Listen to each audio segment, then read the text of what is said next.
Mehitable Garrison stood at the mouth of her canyon barn, watching the wall of water rush through the valley below, destroying every structure in its path.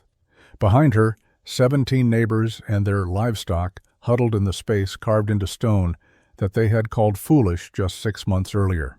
Before we dive in, let us know where you're watching from, and if stories like this move you, hit that subscribe button, because tomorrow's episode is even more unbelievable than this one. The storm came without warning on the afternoon of June 23, 1873. Mehitable Garrison and her brother Increase had been working on their half-built cabin in Red Canyon, Utah territory when the sky turned the color of a bruise.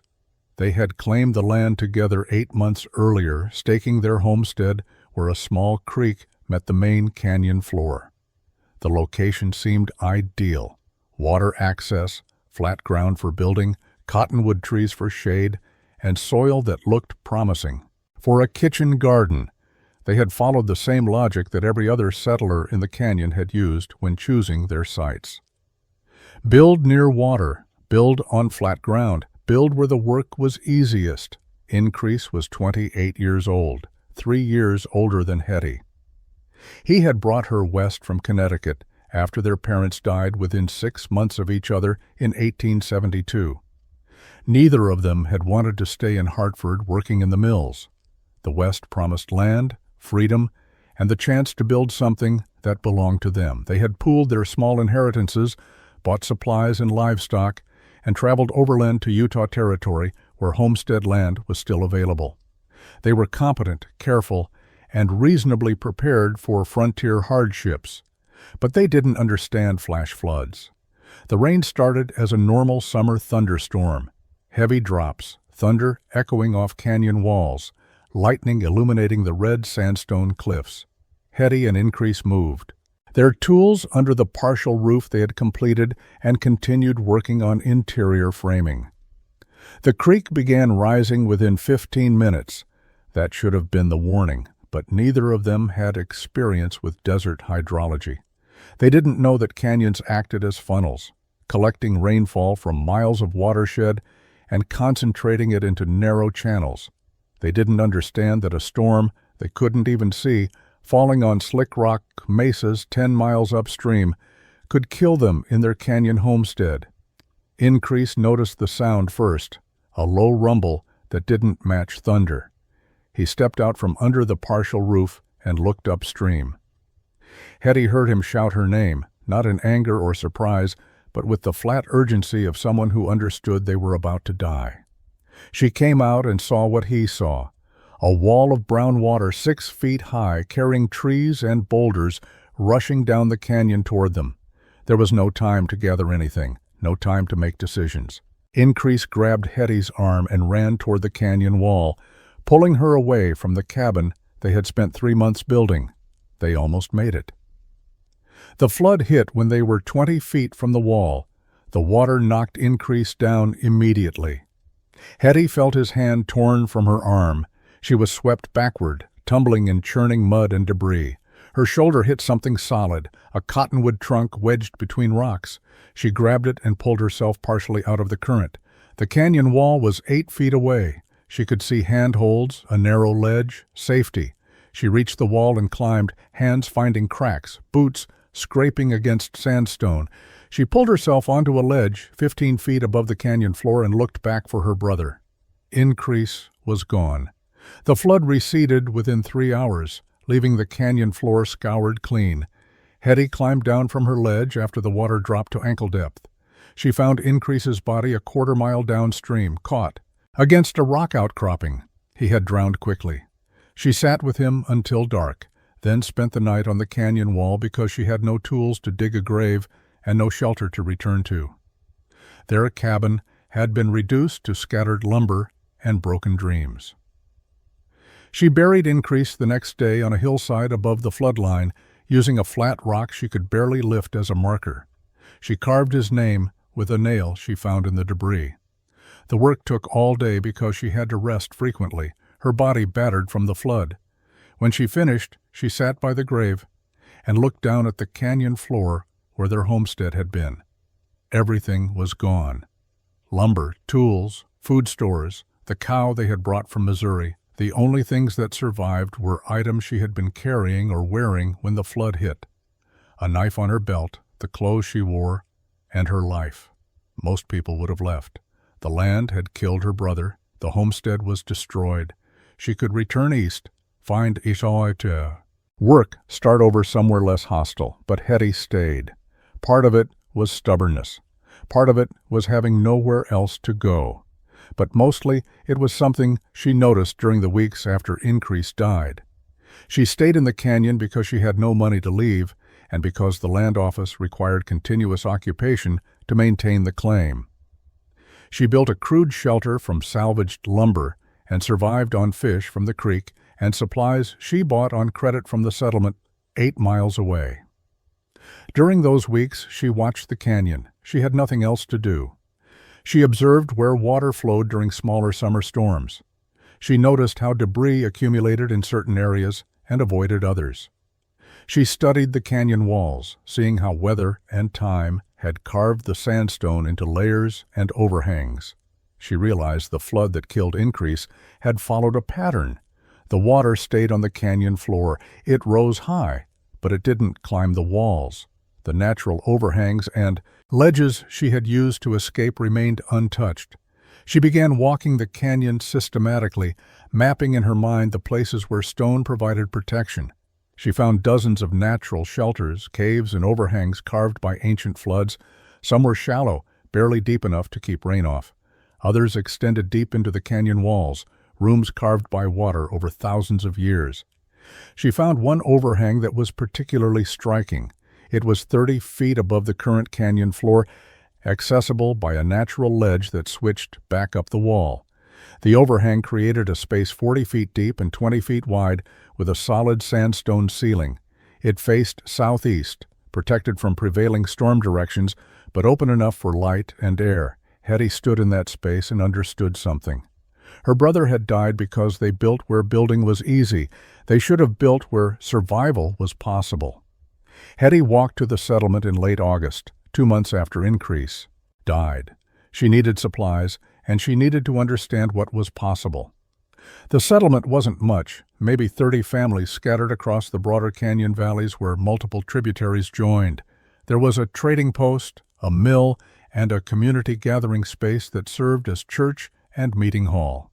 People knew about the flood that killed Increase. Several families had lost livestock in the same storm. They expressed sympathy when they saw Hetty, but sympathy didn't translate into practical help. She went to the trading post run by a man named Jabez Thornton. He was 45 years old, successful by frontier standards, with a large farm and the confidence of someone who believed his success proved his judgment. Hetty explained what she needed: lumber, nails, tools, hinges, and hardware. Thornton looked at her list and asked what she was building. When she told him she was constructing a barn into the canyon wall, he stopped writing and stared at her. He asked her to repeat. Herself. She did. She explained about the overhang, the elevation above flood level, the natural protection the stone provided. Thornton listened, then laughed. It wasn't cruel laughter exactly, but it was dismissive. He told her she was wasting her time and her brother's money. He explained that proper barns were built on flat ground near water and pasture. He said hauling materials up a canyon wall was foolish when flat ground was available. He asked how she planned to get livestock up to an elevated barn. He pointed out that she would be carrying water uphill for any animals she kept there. Other men in the trading post had gathered to listen. They agreed with Thornton. One suggested she sell the claim and move to town where a woman alone could find work. Another said she should remarry quickly before her resources ran out. A third man, Phineas Caldwell, said nothing but watched her carefully. Hetty ignored the advice about leaving or remarrying. She focused on Thornton and asked if he would extend credit for supplies. He said he would against her land claim, but he strongly advised against the plan. Hetty ordered the lumber anyway. She also ordered rope, pulleys, and canvas. Thornton wrote down the order, shaking his head. As she left, she heard the men discussing her situation. They used words like grief-addled and impractical. One said she would abandon the plan within a month when she realized how difficult it would be. Another predicted she would lose the land claim within a year. Only one woman approached Hetty before she left the settlement. Sophronia Mills was a widow who ran a small farm with her teenage son. She asked Hetty one question. She asked if Hetty had measured the high water marks from previous floods. Hetty said she had. Sophronia nodded and told her to ignore the men. Then she went back to her shopping. Hetty returned to the canyon with a borrowed mule carrying the first load of supplies. The animal refused to climb the natural ledge to the overhang. She spent 2 days widening the ledge, using an iron bar and hammer to break away stone protrusions and create a path wide enough for the mule to navigate. The work was dangerous. She tied herself to a rope anchored above in case she fell. The rope was attached to a juniper tree growing from a crack in the canyon wall. She tested the tree's strength repeatedly before trusting it with her life. Once the ledge was passable, she began clearing the overhang space. Thousands of years of debris had accumulated: sand, rocks, dead vegetation, and the bones of animals that had used the space as shelter. She shoveled everything to the edge and let it fall to the canyon floor below. The work revealed that the stone floor of the overhang was relatively flat, worn smooth by ancient water that no longer reached this elevation. She swept it clean and examined the ceiling, looking for cracks or instability. The sandstone was solid, harder than the layers below it. That was why the overhang existed. Softer stone had eroded away beneath a harder caprock layer. She spent a week studying the space before beginning construction. She needed to understand how water moved across the stone during rain. She waited for a storm and watched carefully. Water ran down the canyon wall above the overhang and dripped off the edge of the caprock ceiling. Most of it fell away from the opening, creating a curtain of water in front of the space but not inside it.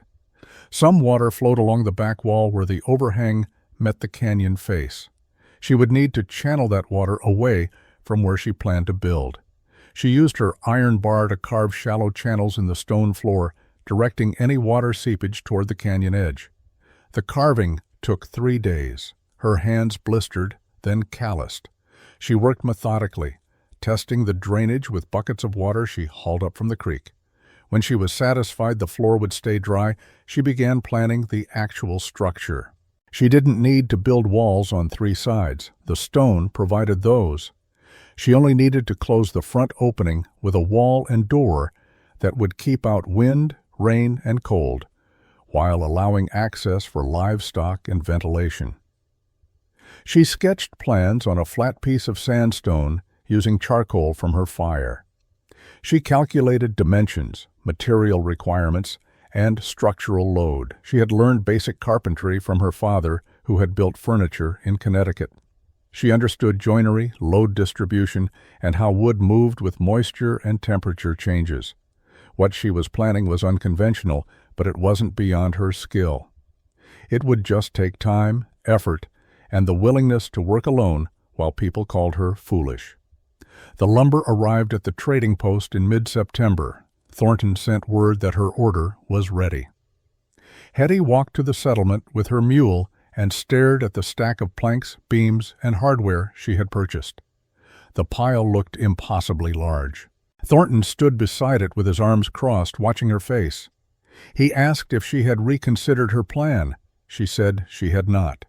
He shrugged and helped her load the mule, though his expression made clear he thought she was wasting both their time. The first trip took 6 hours. The mule carried 300 pounds of lumber up the canyon trail to her homestead site, then up the widened ledge to the overhang. Hetty walked beside the animal, steadying the load and coaxing it forward when it balked at the steep sections.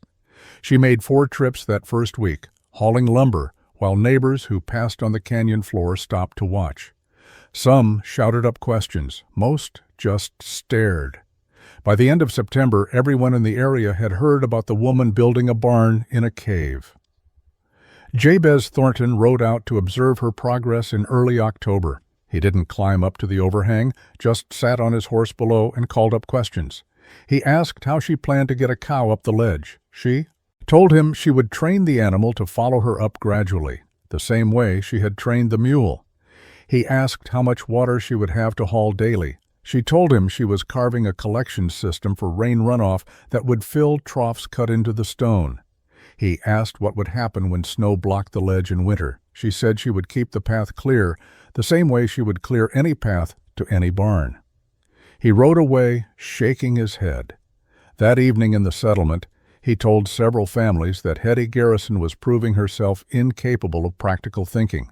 He said grief over her brother's death had affected her judgment. He predicted she would exhaust herself before winter and abandon the claim.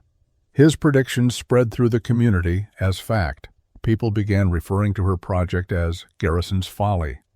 When she came to the trading post for additional supplies, conversation stopped when she entered. People were kind enough, but their kindness had the quality of patience extended to someone who would soon learn a hard lesson. Only one person showed genuine interest. Phineas Caldwell farmed land that bordered the canyon 2 miles from Hetty's claim. He was 35 years old, a careful man who had survived 7 years on the frontier by watching what worked and what failed.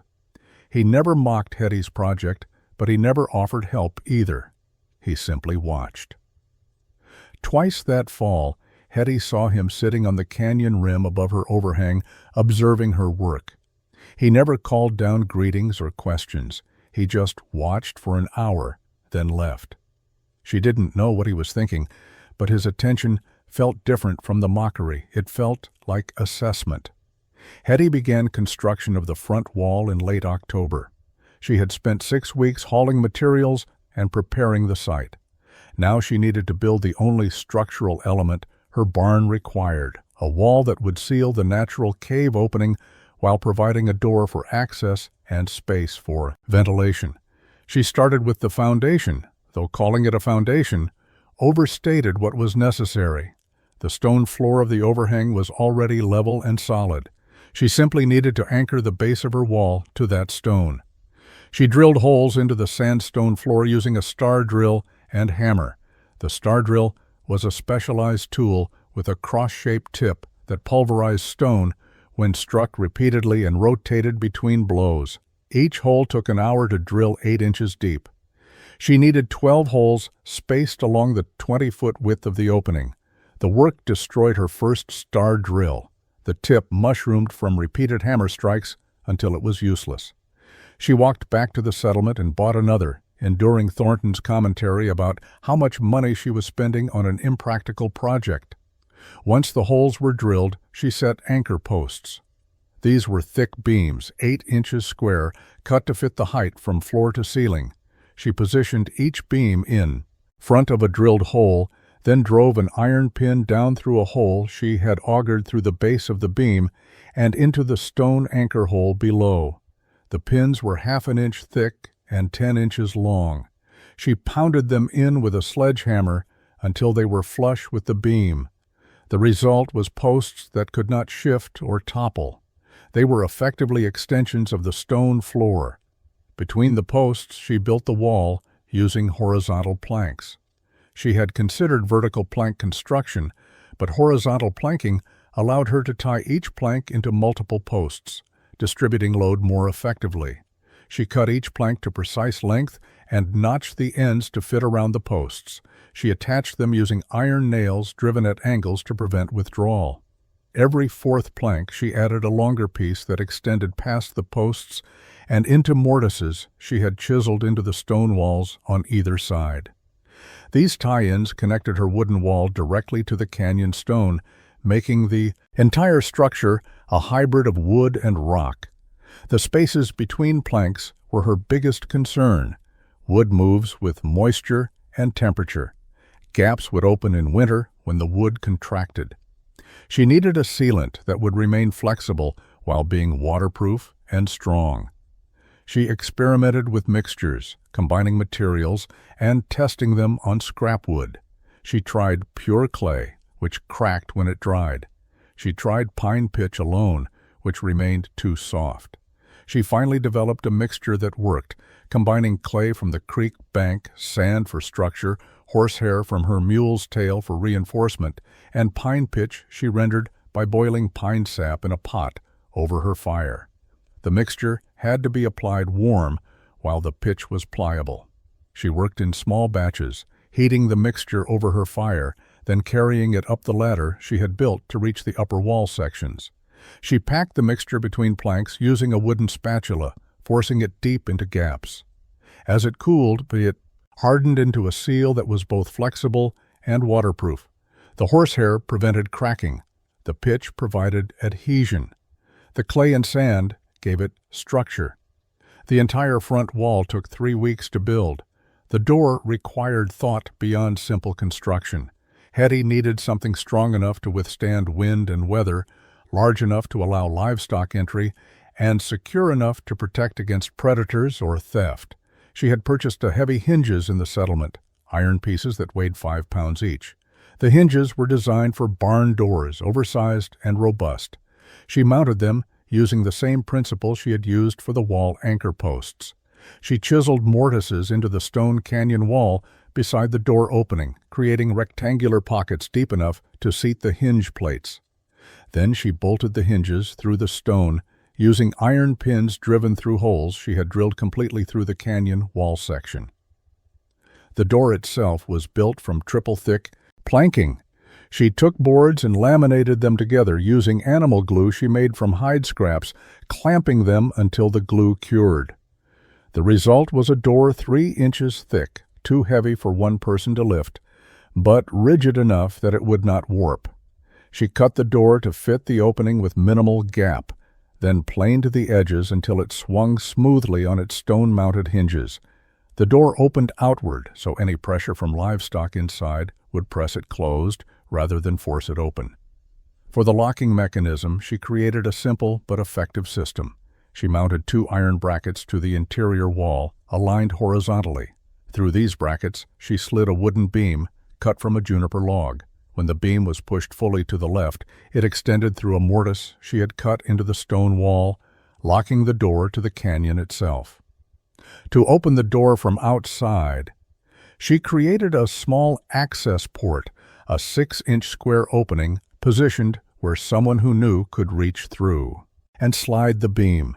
She covered the access port with a hinged wooden plate that appeared to be decorative but served a functional purpose.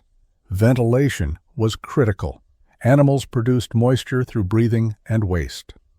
Without air circulation, the enclosed stone space would become damp and unhealthy. She cut 3 ventilation ports high on the front wall, each 8 inches square, and positioned where wind would create crossflow. She covered each port with a hinged wooden shutter that could be opened or closed depending on weather. The shutters kept out rain and snow when closed, but allowed air movement when open. She also carved a narrow channel along the bottom edge of the door, a gap 2 inches high that allowed constant air intake while being too small for predators to exploit. Water management required equal attention. Rain falling on the canyon wall above would run down the stone face. She needed to capture that water rather than let it flow past unused. She carved a collection channel into the stone about 15 feet above the barn opening, angling it to direct water toward a central point. At that point, she positioned a wooden trough that extended into the barn. The trough fed into a stone basin she had carved from a natural depression in the floor. The basin held approximately 30 gallons. During rain, it filled automatically. During dry periods, she could haul water from the creek below, but the collection system reduced that labor significantly. Her animals would have reliable water without daily hauling. Jabez Thornton climbed up to the overhang on a cold November morning. Hetty had been working on interior details, building feed storage bins against the back stone wall where temperature remained most stable. She heard boots on the ledge and looked out to see Thornton pulling himself up the final section, breathing hard from the climb. He was not a young man, and the elevation gain was significant. He stood at the barn entrance, catching his breath, while examining what she had built. He walked inside without asking permission, running his hand along the front wall she had constructed. He tested the door, pushing against it to feel its weight and strength. He examined the hinges mounted into stone and the locking beam mechanism. He looked up at the ventilation ports and the water collection system. He walked to the back of the space, noting the feed bins and the stone basin for water. Then he turned to face Hetty with an expression that mixed grudging respect with firm disapproval. Thornton told her the work was well executed but fundamentally misguided. He explained that her barn might hold 4 animals comfortably, while his valley barn held 12. He pointed out that she had spent 4 months building something he had completed in 5 days. He calculated the cost of her labor in economic terms, assigning monetary value to her time and comparing it unfavorably to conventional construction. He said that even if her elevated barn survived floods, the practical limitations made it inefficient for serious farming operations. He walked to the barn entrance and pointed down at the canyon floor where his own farm lay 2 miles downstream. His barn was visible from this height, a large structure built near the creek with corrals spreading around it. He had 80 acres under cultivation, 30 head of cattle, and a thriving operation that supported his family and employed 2 hired men. He asked Hetty how many animals she planned to keep in her cave. She said 6 sheep and 2 milk cows.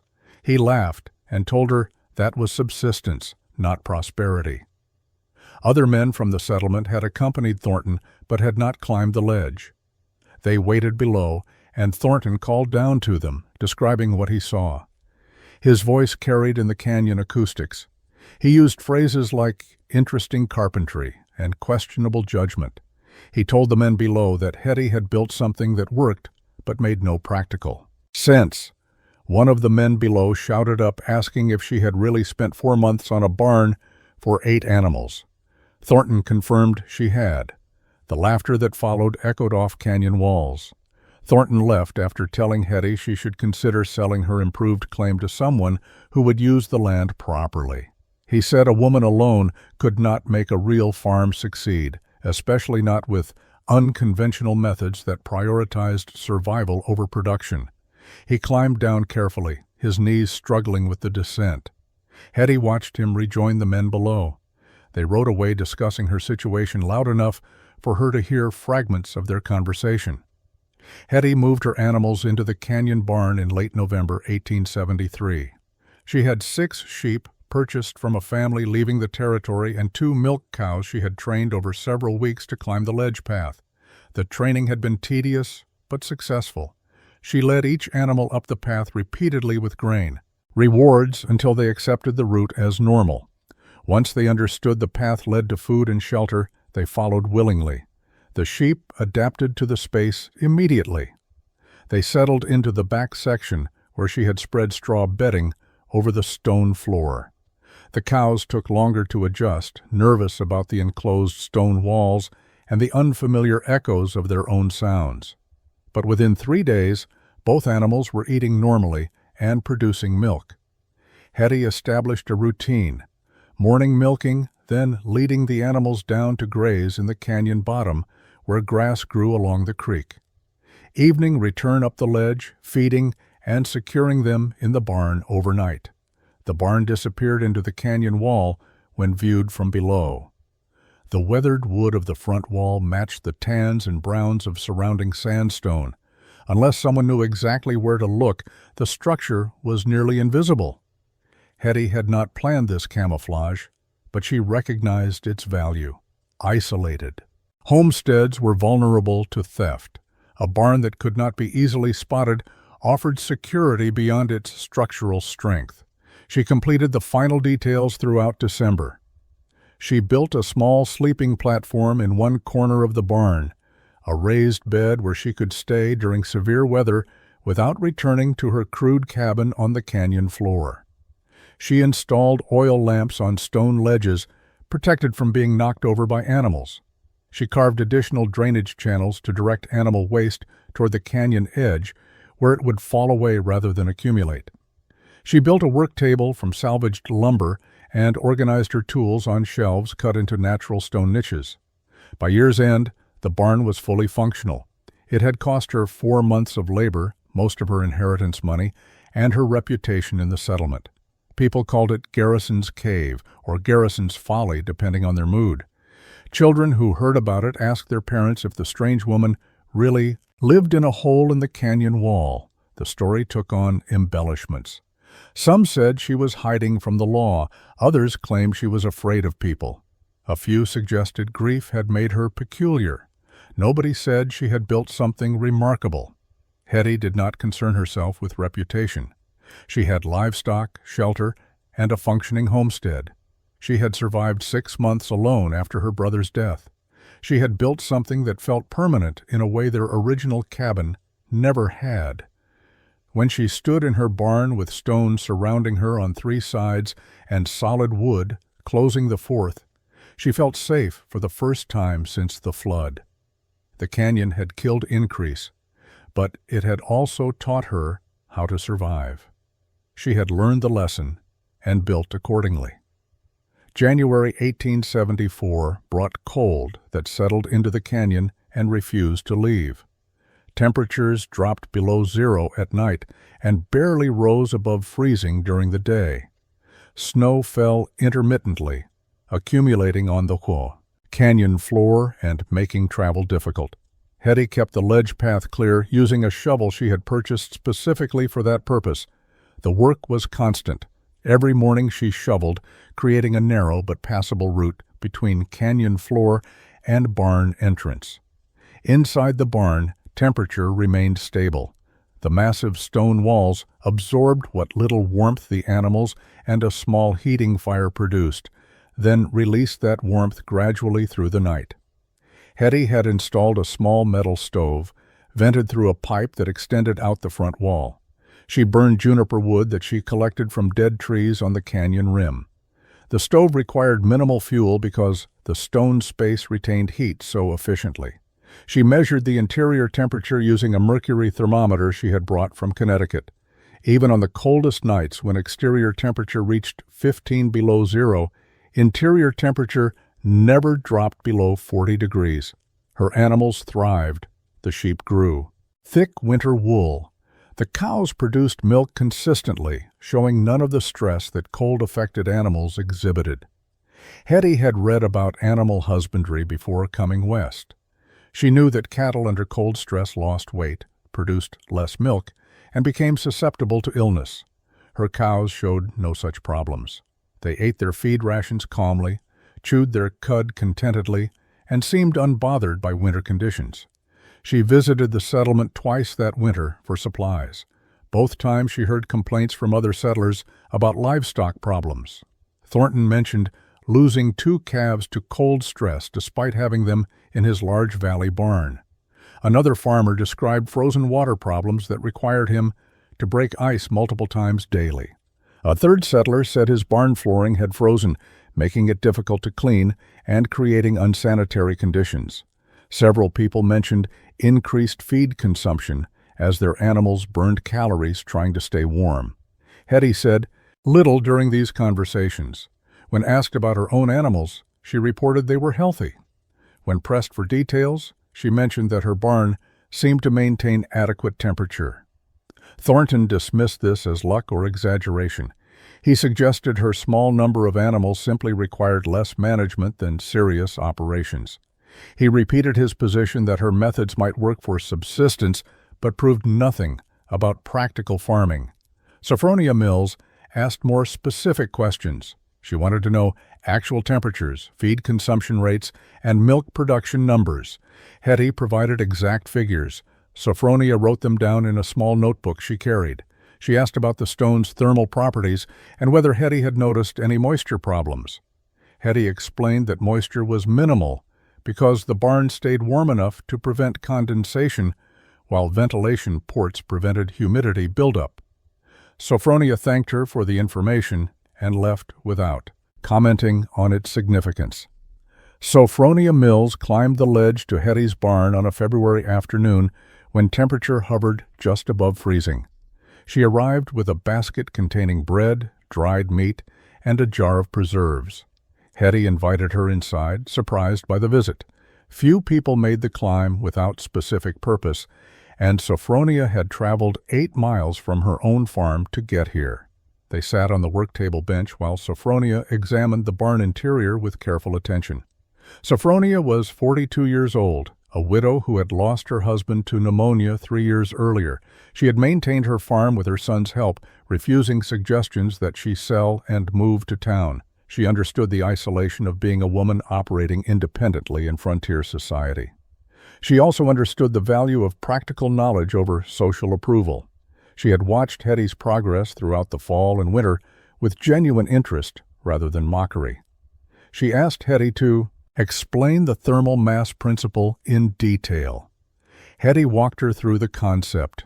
Stone absorbed heat slowly during the day from sun exposure, animal body heat, and the small stove. That heat penetrated deep into the rock. At night, when temperatures dropped, the stone released its stored warmth gradually, maintaining stable interior conditions. The process worked in reverse during summer.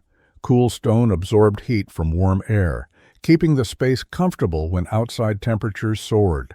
The thicker the stone, the more effective the temperature regulation. Sophronia asked about construction costs compared to conventional barns. Hetty provided exact figures. She had spent $43 on lumber, $19 on hardware, and $8 on tools. Total construction cost was $70.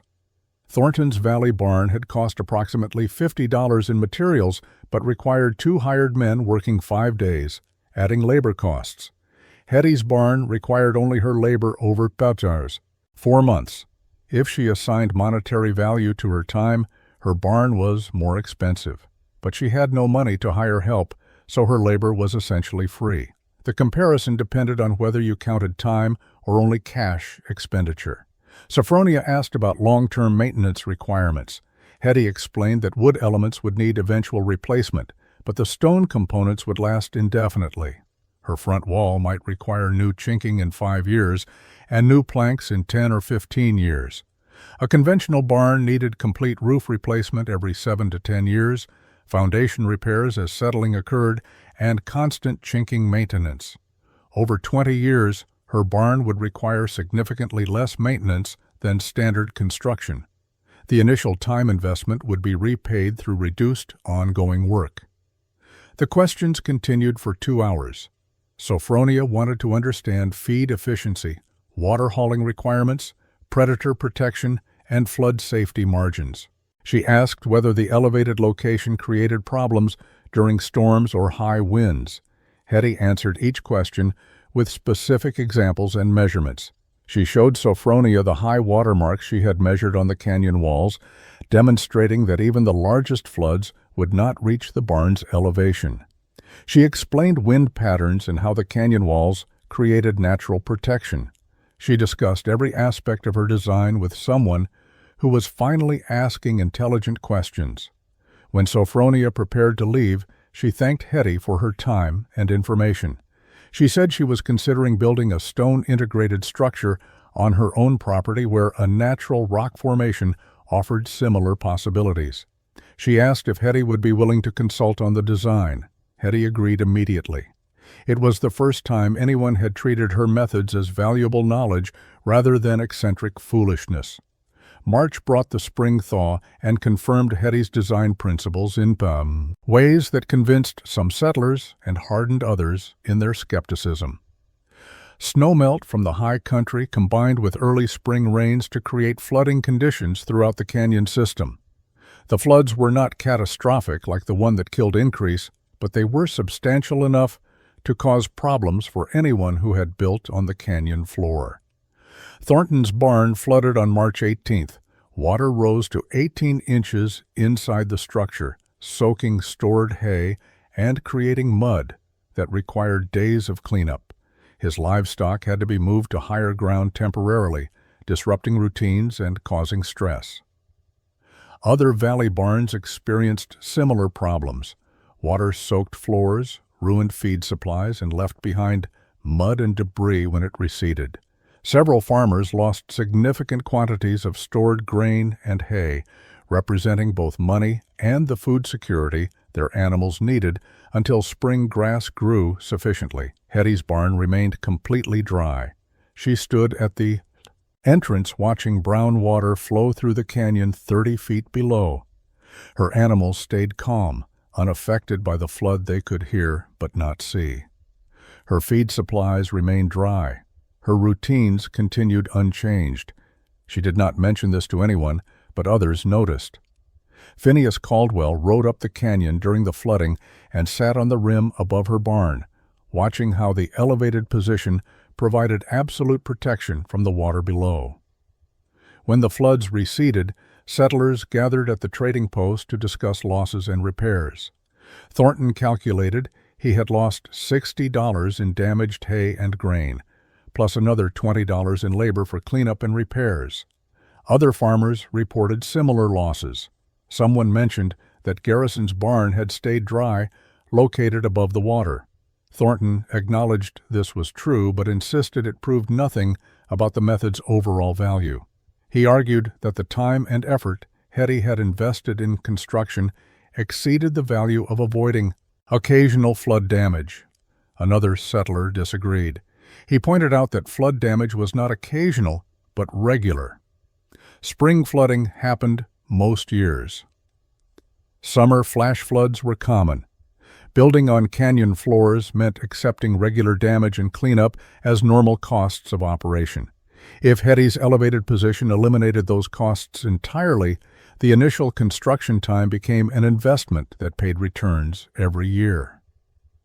The debate continued without resolution, splitting along existing lines.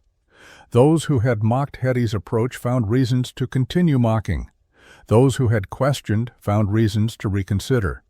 Hetty heard about these discussions when she visited the settlement for supplies. She also heard something new. Two families who had recently arrived in the territory asked her about elevated construction techniques. They had not yet built permanent structures and wanted to understand all available options before committing to conventional designs. Hetty spent an afternoon explaining principles, showing sketches, and answering questions. The families thanked her and said they would consider her approach seriously. Thornton, observing this interaction, told the families they should not let one woman's unusual success distract them from proven methods used by experienced farmers. Phineas Caldwell kept detailed records of his farming operation. He tracked feed costs, milk production, animal health, labor hours, and every other measurable aspect of his work. Record-keeping was uncommon among frontier farmers, but Caldwell had been trained as a clerk before coming west, and he maintained the habit. His records allowed him to make comparisons that other settlers could only guess at. In April 1874, his records revealed something that made him climb the ledge to Hetty's barn. He arrived without announcement on an afternoon when Hetty was repairing winter damage to the ledge path. He helped her finish the work without speaking, then followed her up to the barn. Inside, he examined her animals with the careful attention of someone who knew what healthy livestock looked like. Her sheep were fat and their wool was thick and clean. Her cows showed good body condition and calm temperament. He asked if he could review her records. She showed him the notebook where she tracked daily milk production, feed consumption, and animal behavior. Caldwell compared her numbers to his own records. His cows ate 23 pounds of hay per day through winter and produced an average of 2 1/4 gallons of milk. Hetty's cows ate 19 pounds of hay per day and produced 2 1/2 gallons of milk. Her animals were more efficient by measurable margins. He asked about illness rates. She said neither cow had shown any sickness since moving into the barn. His record showed multiple treatments for respiratory illness and one case of mastitis among his dairy animals over the same period. He asked for her explanation. Hetty said she believed the stable temperature and low-stress environment kept her animals healthy and efficient. Animals that stayed warm without burning extra calories for body heat gained weight on less feed. Animals that were not stressed by temperature extremes, predator threats, or uncomfortable conditions maintained better health and higher production.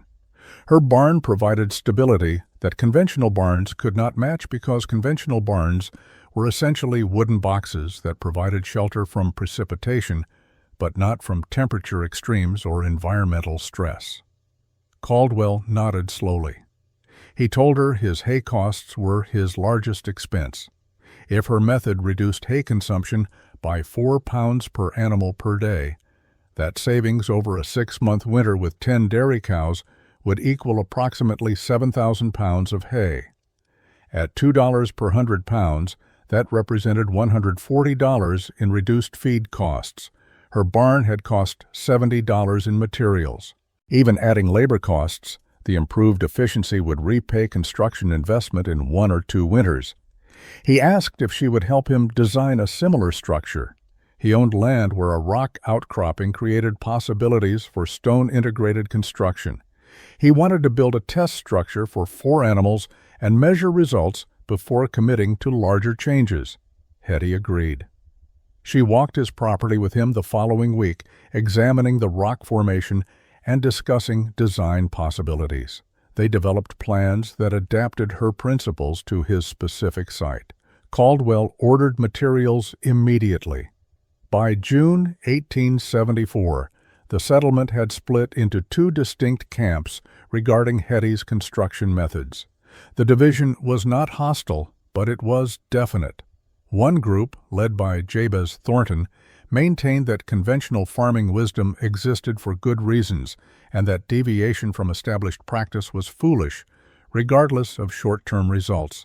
The other group, smaller but growing, believed that frontier conditions required adaptation and that Hetty's success proved her methods had merit worth examining.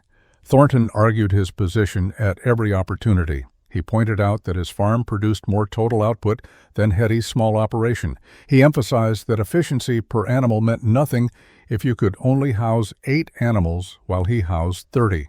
He insisted that her elevated barn might work for subsistence but would never scale to commercial operation.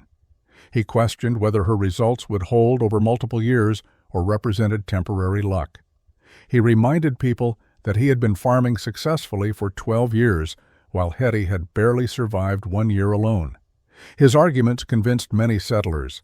They had built conventional barns and committed to conventional methods. Accepting that Hetty's approach might be superior meant acknowledging they had made inferior choices. Most people preferred to believe their own decisions were sound and that unusual success was the exception that proved the rule. They continued building in valleys near water, accepting flood damage and temperature extremes as normal costs of frontier farming. The opposing group asked different questions. They wanted to know why Hetty's animals stayed healthier. They wondered whether reduced feed costs and maintenance might matter more than total capacity. They observed that her single-person operation required no hired labor, while Thornton employed 2 men year-round. They noted that her barn had required 4 months to build, but would last decades with minimal maintenance, while conventional barns needed constant repair. They calculated long-term costs differently than Thornton did. Phineas Caldwell became the most visible advocate for reconsidering conventional wisdom. His stone-integrated structure was nearly complete, built into a rock outcropping on his property.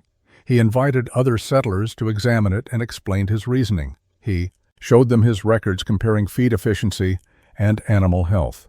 He demonstrated how thermal mass worked and why stable temperature mattered. Some settlers listened with genuine interest. Others dismissed his data as irrelevant to real farming operations. The divide created social tension. At community gatherings, people chose which group to stand with based on their position regarding building methods. Women split along similar lines. Those who supported their husbands' conventional farms defended traditional approaches. Those like Sophronia Mills, who saw value in innovation, asked questions and took notes. The settlement had faced disagreements before, but this felt different. This was not about politics or religion, but about whether frontier survival required conventional wisdom or unconventional thinking. Hetty stayed away from these debates. She had shared her knowledge freely with anyone who asked. She had helped Caldwell and Sophronia design their structures. Beyond that, she had no interest in convincing skeptics or defending her choices. She farmed her land, maintained her barn, and let results speak for themselves. She knew that argument rarely changed minds, but that survival over time might.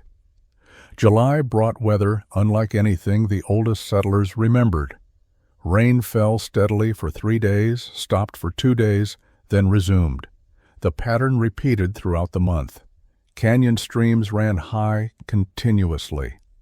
The ground remained saturated. Water had nowhere to go except down the drainage channels into the main canyon system. Hetty watched the creek below her barn with growing concern. The water level stayed elevated week after week. Small debris flows came down side canyons, depositing mud and rocks in the main channel. Old-timers in the settlement began sharing stories about 1861. That year had seen similar conditions: prolonged rain, saturated ground, streams that never returned to normal levels. Then, a massive storm had stalled over Tamnawa, the high country, and dumped rain faster than the ground could absorb it. The resulting flood had destroyed everything in the canyon bottoms. Farms, cabins, livestock, and several lives were lost. The survivors had rebuilt in the same locations, assuming such floods were rare enough to risk. 13 years had passed without repetition, which seemed to confirm that assumption. Hetty studied the high water marks she had measured the previous year. She could see old debris caught in tree branches and lodged in rock crevices.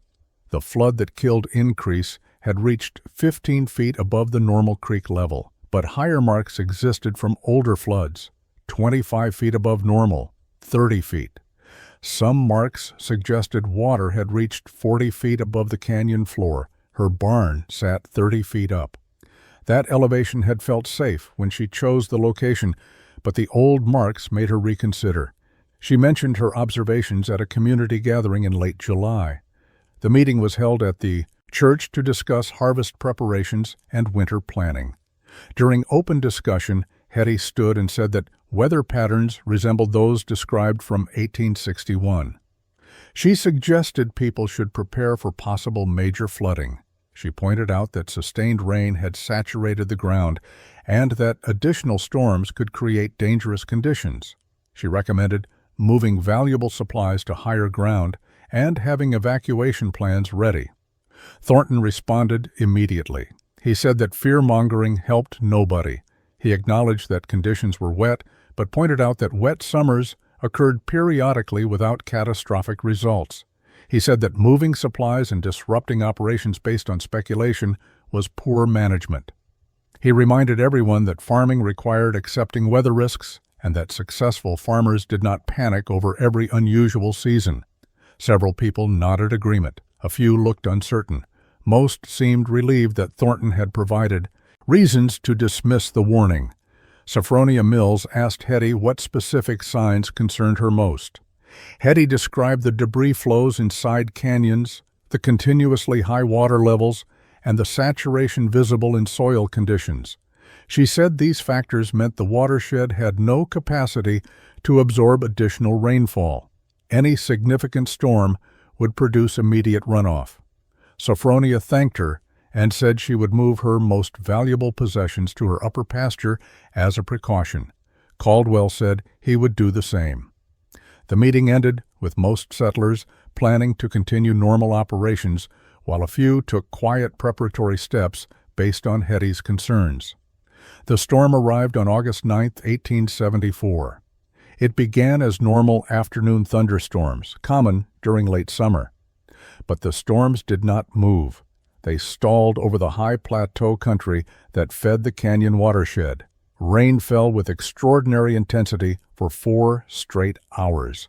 Hetty watched from her barn, entrance as the creek below transformed from a stream to a river. The water rose steadily, foot by foot, carrying increasing amounts of debris. Trees, boulders, and mud swept past in growing volume. She could hear the sound change. The normal gurgle of flowing water became a roar. The roar became a grinding thunder as boulders rolled along the canyon bottom. She saw the color shift from brown to nearly black as the water thickened with suspended soil. Then she saw something that made her run. A wall of water appeared upstream, a solid wave 10 feet higher than the already swollen creek.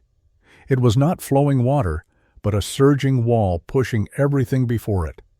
Hetty grabbed her emergency pack and ran down the ledge path. Samson followed at her heels. She sprinted along the canyon rim toward the settlement. She could see farms below, barns and houses built beside the creek that was about to become a catastrophic flood. She screamed warnings, but her voice disappeared in the canyon. Acoustics and storm noise. She kept running, waving her arms, shouting with everything she had. The first people to see her were working in fields near Sophronia's farm. They stopped and stared at the woman running and screaming. Then they heard what she heard, the grinding roar of the approaching flood. Sophronia came out of her house and understood immediately. She began ringing her farm bell, the signal used for emergencies. The sound carried across the valley. People looked up from their work and saw Hetty pointing upstream. They saw the water. They ran. 17 people made it to Hetty's barn. They climbed the ledge with desperate speed, pulling children and driving livestock ahead of them. Caldwell arrived with his family and 4 cows. Sophronia brought her son and sheep. Others came with whatever animals they could gather in seconds. Thornton appeared last, running harder than a man his age should run, his face showing the terror of someone who had dismissed warnings and now faced consequences. They crowded into the barn just as the flood hit the canyon below. The water rose to within 12 feet of the barn entrance. It carried complete structures, whole trees, dead livestock, and the wreckage of everything built on the canyon floor. It sounded like continuous thunder. It lasted 3 hours. Then it began to recede, slowly at first, then faster. By dawn, only normal high water remained. Everything below was gone. Thornton's barn had vanished completely. Every valley structure had been destroyed or damaged beyond use. The 17 people crowded into Hetty's barn spent the night surrounded by stone, while the flood destroyed everything they had built. Children pressed against their parents. Animals stood packed together, their normal spacing compressed by necessity. The noise was overwhelming. Water grinding boulders, trees smashing against canyon walls, structures breaking apart with sounds like gunshots. Nobody slept. They sat in lamplight and waited for the flood to recede or rise high enough to reach them. Hetty moved through the crowded space, checking on people and animals. She distributed water from her stone basin and shared the food she kept stored. It was not much, but nobody was hungry. Fear suppressed appetite. She spoke calmly to children who cried and to adults who stared at the barn entrance with expressions of shock. Several people thanked her. Some apologized for doubting her. Others said nothing, still processing what had happened. Thornton sat against the back wall away from the others. His farm was gone. His barn that had held 30 animals was now scattered debris somewhere downstream. His house, his equipment, his stored crops, everything he had built over 12 years had been destroyed. He looked at Hetty once during the night. She met his eyes but did not speak. There was nothing to say. He had made his choices based on his judgment. She had made different choices. The flood had proven which choices accounted for flood risk and which ignored it. Samson moved among the people, allowing children to pet him. The dog's calm presence helped settle the frightened animals. Horses and cows that would normally panic in close quarters stood quietly. Hetty had trained Samson since he was a puppy to work around livestock. The training proved valuable now. The dog's steadiness communicated safety to animals that would otherwise have injured themselves or others trying to escape imagined danger. By midnight, the flood's sound diminished. Water still flowed heavily, but the grinding roar of the wall of water had passed. People began talking quietly, asking questions about what came next. Phineas Caldwell said his stone-integrated barn had probably survived because it was elevated on a rock outcropping. Others, whose homes or barns were built on slight rises, hoped their structures might have been spared. But everyone who had built directly beside the creek knew they had lost everything. Morning came slowly. Light filtered through the barn entrance, illuminating a canyon transformed. The flood had scoured the valley floor clean. Trees were gone. Soil was stripped to bedrock in places. Where farms had been, only rock and scattered debris remained. People stood at the barn entrance, looking down at destruction that seemed impossible. 24 hours earlier, they had working farms. Now they had nothing except what they wore, and whatever livestock had been saved by reaching Hetty's elevated barn before the water hit. The community rebuilt throughout the fall and winter of 1874. But they rebuilt differently. Nobody constructed on the canyon floor.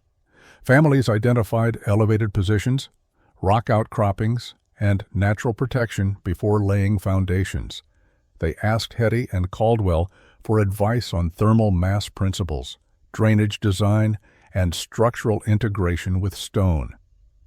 The settlement changed from conventional frontier architecture to something unique, adapted specifically to canyon geography and flood risk. Thornton lost everything but survived. He sold his flood-damaged land claim and moved to a settlement in another valley. Before leaving, he visited Hetty's barn one final time. He told her she had been right and he had been wrong. He said his stubbornness had nearly killed his family and had definitely destroyed his life's work. He thanked her for the warning he had dismissed and for the shelter that saved him. Then he left without waiting for response. Hetty watched him go, feeling no satisfaction in being proven correct at such terrible cost. Caldwell's stone-integrated barn survived intact. The elevated position and solid construction protected it completely. He expanded the design, building additional structures that used the same principles. His farm became a model that other settlers studied and copied. He credited Hetty openly, telling anyone who asked that she had developed the techniques and had shared them freely. His advocacy helped spread stone-integrated construction throughout the territory. Sophronia Mills built a new barn into a cliff face on her property. The structure was larger than Hetty's original design, but followed the same engineering principles. She kept detailed records comparing construction costs, maintenance requirements, and animal health outcomes. Her documentation provided evidence that convinced skeptical settlers. Women throughout the region began asking questions about building methods, recognizing that survival mattered more than following conventional approaches. By 1876, Red Canyon Settlement had 12 stone-integrated structures. Travelers passing through commented on the unusual architecture. Some called it primitive, suggesting the settlers were living in caves like ancient people. Others recognized the sophistication of designs that used natural materials for structural advantage. The phrase garrison-style building began appearing in correspondence, and newspapers describing frontier construction adapted to local geology. Hetty continued farming her modest operation. She never expanded beyond what one person could manage alone. She helped design structures for others, but refused payment, considering the knowledge shared property developed through necessity. She married in 1880, a quiet ceremony with a surveyor who understood her devotion to the canyon land. They had 2 children who grew up climbing the ledge to the stone barn as naturally as other children walked to conventional structures. Hetty died in 1892 at 43 years old from pneumonia. Her stone barn remained functional long after her death. Various families occupied it through the early 1900s. The structure still stands today, weathered but solid, a testament to engineering born from tragedy and refined through methodical observation. Modern visitors see a cave with a wooden front wall and dismiss it as primitive shelter. They do not understand the sophisticated principles embedded in its design, or the dozens of lives those principles saved when water proved stronger than wood but weaker than stone, and the knowledge of how to use it properly.